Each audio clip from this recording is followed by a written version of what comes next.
materi, perencanaan proses, kemudian media atau alat, bahan dan sumber belajar, kemudian yang terakhir adalah media pembelajaran dan jenis-jenisnya. Langsung saja, materi yang pertama yakni perencanaan proses. Pengertian perencanaan proses. Dalam mencapai suatu tujuan, biasanya tidak dilakukan secara sembarangan, tetapi dilakukan dengan penuh perencanaan yang matang. Dengan perencanaan yang matang itulah, maka seseorang akan lebih mudah dalam menentukan hal-hal apa saja yang perlu dilakukan agar tujuan yang diharapkan bisa tercapai. Perencanaan adalah proses membuat rencana untuk mencapai tujuan tertentu. Ini termasuk mengidentifikasi tujuan yang ingin dicapai, menganalisis situasi saat ini, dan mengembangkan strategi untuk mencapai tujuan tersebut. Perencanaan juga mencakup mengalokasikan sumber daya seperti waktu, uang, dan tenaga untuk mencapai tujuan yang diinginkan. Perencanaan bertujuan untuk membantu individu atau organisasi mencapai hasil yang diinginkan dengan efisien dan efektif. Ada beberapa jenis perencanaan tergantung pada tujuan yang ingin dicapai. Beberapa jenis perencanaan yang umum antara lain perencanaan strategis, perencanaan taktis, perencanaan operasional, perencanaan proyek, perencanaan keuangan, dan lain sebagainya. Kemudian ke materi yang kedua yaitu media atau alat, bahan, dan sumber belajar. Poin A, media atau alat. Media pembelajaran adalah sarana fisik untuk menyampaikan isi atau materi pembelajaran. Alat pembelajaran adalah segala macam alat atau perlengkapan berupa apapun yang dapat digunakan oleh guru untuk membantu dan memperlancar proses pembelajaran dalam belajar, kegiatan belajar. Dalam RPP dapat ditulis spesifikasi semua media pembelajaran. Banyak, ada video, film, rekaman audio, model, chart, gambar, realita, dan sebagainya. Kemudian poin B itu bahan.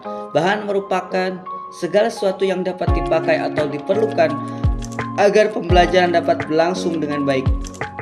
Pada bagian ini tulis spesifikasi semua bahan yang diperlukan dalam proses pembelajaran.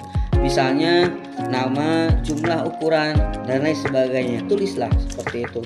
Kemudian poin C, sumber belajar. Sumber belajar adalah segala sesuatu dapat berupa orang, objek, lingkungan, atau peristiwa, baik yang direncanakan maupun yang dapat dimanfaatkan oleh guru, baik secara terpisah maupun gambaran maupun gabungan untuk kepentingan pencapaian tujuan pembelajaran. Sumber belajar dapat dikategorikan sebagai berikut. 1. Tempat atau lingkungan alam sekitar, yaitu di mana saja seorang dapat melakukan belajar atau proses perubahan tingkah laku, maka tempat itu dapat dikategorikan sebagai tempat belajar, yang berarti sumber belajar misalnya perpustakaan, museum, sungai, gunung, tempat pembuangan sampah, kolam ikan, dan lain sebagainya. Yang kedua, benda, yaitu segala benda yang memungkinkan terjadinya perubahan tingkah laku bagi peserta didik, maka benda itu dapat dikategorikan sebagai sumber belajar. Misalnya situs, candi, benda peninggalan lainnya. Kemudian nomor 3, orang, yaitu siapa saja yang memiliki keahlian tertentu di mana peserta didik dapat belajar sesuatu, maka yang bersangkutan dapat dikategorikan sebagai sumber belajar. Misalnya guru, ahli geologi, polisi, dokter, dan ahli-ahli lainnya. Kemudian 4, yaitu bahan, yaitu segala sesuatu yang berupa teks tertulis, cetak, rekaman elektronik, web, dan lain-lain yang dapat digunakan untuk belajar. Kemudian yang kelima itu buku, yaitu segala macam buku yang dapat dibaca secara mandiri oleh peserta didik dapat dikategorikan sebagai sumber belajar. Misalnya buku pelajaran, buku teks, kamus, ensiklopedi, fiksi, dan lain sebagainya. Yang keenam, peristiwa atau fakta yang terjadi, misalnya peristiwa kerusuhan, peristiwa bencana, dan peristiwa lainnya yang guru dapat menjadikan peristiwa atau fakta sebagai sumber belajar. Kemudian pembahasan yang terakhir itu tentang yang ketiga, yaitu yang terakhir, media pembelajaran dan jenis-jenisnya. Media pembelajaran adalah segala bentuk alat atau bahan yang digunakan dalam proses pembelajaran untuk membantu peserta didik dalam memahami dan menguasai materi pembelajaran.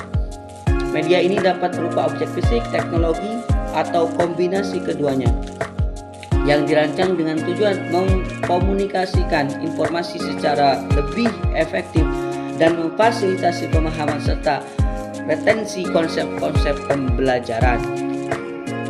Tujuan dari penggunaan media pembelajaran adalah untuk menciptakan pengalaman belajar yang lebih menarik, bermakna, dan interaktif, sehingga membantu peserta didik dalam memahami konten pelajaran dengan lebih baik.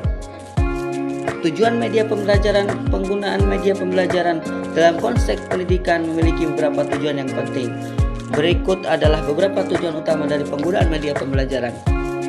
1. Meningkatkan keterlibatan siswa.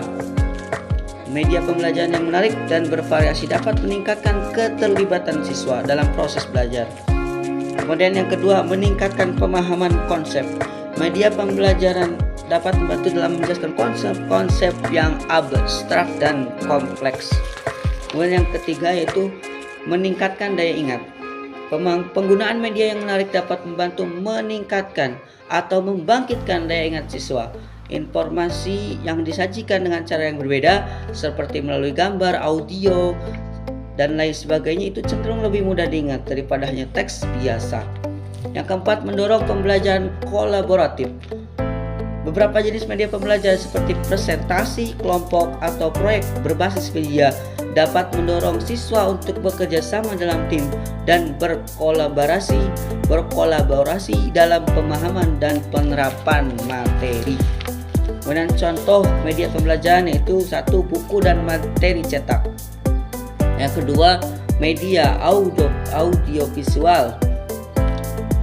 Yang ketiga, media gambar. Yang keempat, media interaktif.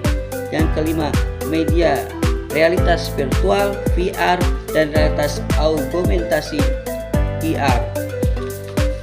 Kemudian yang keenam, media online dan e-learning. Kemudian yang ketujuh yaitu alat peraga dan model.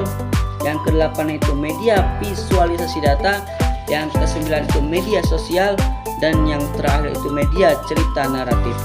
Silahkan cari semua jenis-jenis itu, penjelasannya lebih lanjut silahkan kita cari di media, banyak sekali. Kiranya itu saja yang bisa kami sampaikan untuk menyampaikan materi tadi dalam memenuhi tugas dari mata kuliah perencanaan dan metode pembelajaran. Kurang lebihnya mohon maaf. Assalamualaikum warahmatullahi wabarakatuh.